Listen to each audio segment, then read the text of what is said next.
Olá, meu nome é Felipe Bellini, estamos aqui com mais um vídeo no canal e hoje vamos falar o que é substantivo. Esse vai ser um vídeo simples, direto, onde a gente vai entender o que é um substantivo, quais são os tipos de substantivo, como identificar um substantivo e como ele se aplica aí na morfossintase. O substantivo é uma classe de palavra e ela é da morfologia.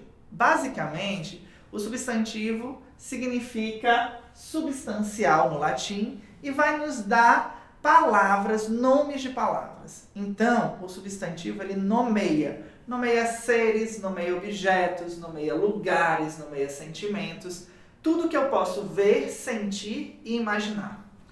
Essa classe de palavras, no estudo da morfologia, ela é variável. Na morfologia, eu tenho palavras variáveis e invariáveis.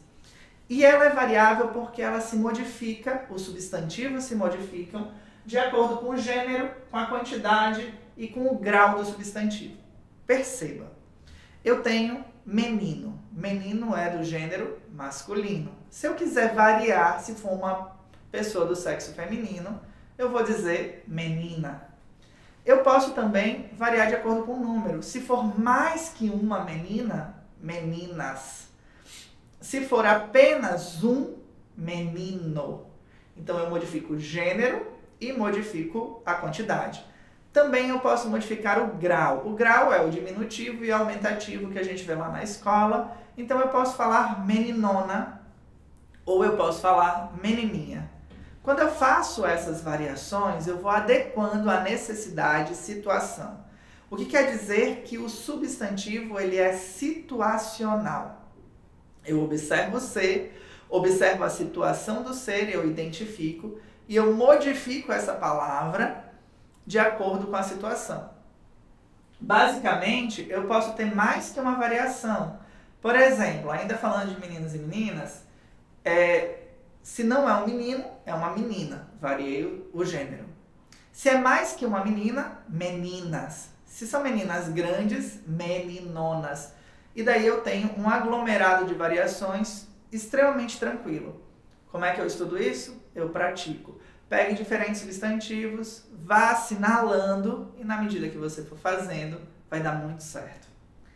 Daí você me pergunta, ok, o substantivo varia. E quais são os tipos de substantivos? Bom, eu tenho substantivos primitivos, são aqueles substantivos que se formam por ele mesmo e que existem sem ser a partir de outros. Por exemplo, quando eu falo casa, de onde é que vem o nome casa? Ele existe dele mesmo. Eu não peguei um outro substantivo e fiz uma variação para identificar outro ser, que é diferente dos derivados. Exemplo, quando eu tenho um substantivo como jornal, que é um substantivo primitivo, quais são as variações que eu posso ter de outros seres relacionados ao jornal? Jornaleiro. Se eu tenho jornaleiro, eu tenho a variação do substantivo, mas continua sendo um outro ser, não são a mesma coisa, e eu percebo o nome jornal e toda a relação na palavra jornaleiro. Da mesma forma, jornalismo. Então, eu tenho duas variações do substantivo. Ah, mas então é o mesmo substantivo? Não, não é, porque identificam seres diferentes. Num eu identifico o objeto jornal. No segundo eu identifico a pessoa que vende o jornal, o jornaleiro. E no outro eu identifico a profissão jornalismo. Bom, daí eu tenho o substantivo simples e o substantivo composto. Substantivo simples é aquele que você fala e você tem apenas ele. Exemplo, casa, de novo. A casa é só um ser e está sendo composto por apenas um nome. No entanto, quando eu falo beija-flor, eu tenho dois substantivos, né, beija e flor, que quando falados em conjunto representam um outro ser, que é a ave beija-flor. Eu tenho também os substantivos concreto e abstrato. Eu gosto de apresentar o substantivo concreto como aquele que eu consigo identificar e consigo dar forma. Então, se eu consigo dar forma, ele é um substantivo concreto. se eu não consigo dar forma, se eu não consigo visualizar, e se ele depende de outro substantivo para existir, ele é abstrato. Por exemplo, os sentimentos, felicidade. Eu até consigo imaginar um ambiente feliz, mas eu não consigo dar uma forma para a felicidade. E a felicidade só existe a partir de outro ser. Essa constituição é importante porque lá na prova, quando eu tenho que identificar, eu vou analisando de acordo com essas perspectivas.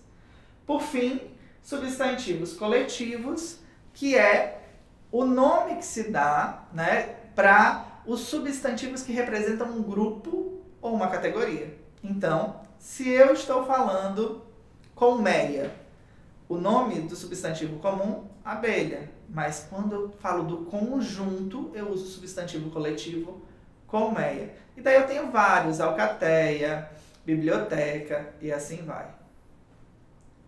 Por fim, substantivos comuns e próprios. Substantivo próprio é aquele cujo nome não pode ser empregado para outros seres. Há uma exclusividade. E o substantivo comum é que esse nome pode ser aplicado para vários outros seres. Por exemplo, cadeira. Cadeira não nomeia uma pessoa específica, ela não tem uma exclusividade. E quando eu vou para cadeiras, quando eu vou para João, Fernanda, eu tenho uma exclusividade. É o nome de uma pessoa, existe uma importância. E a gente identifica isso pela letra maiúscula. Se a letra é maiúscula, é substantivo próprio. Se eu estou colocando o meu nome, eu coloco como letra maiúscula, porque é um substantivo próprio. Até aí, tá tudo bem? Tá dando para acompanhar? Vamos então entender como é que eu sei quando se trata de um substantivo. O substantivo, ele pode ser identificado porque antes dele normalmente vem o artigo.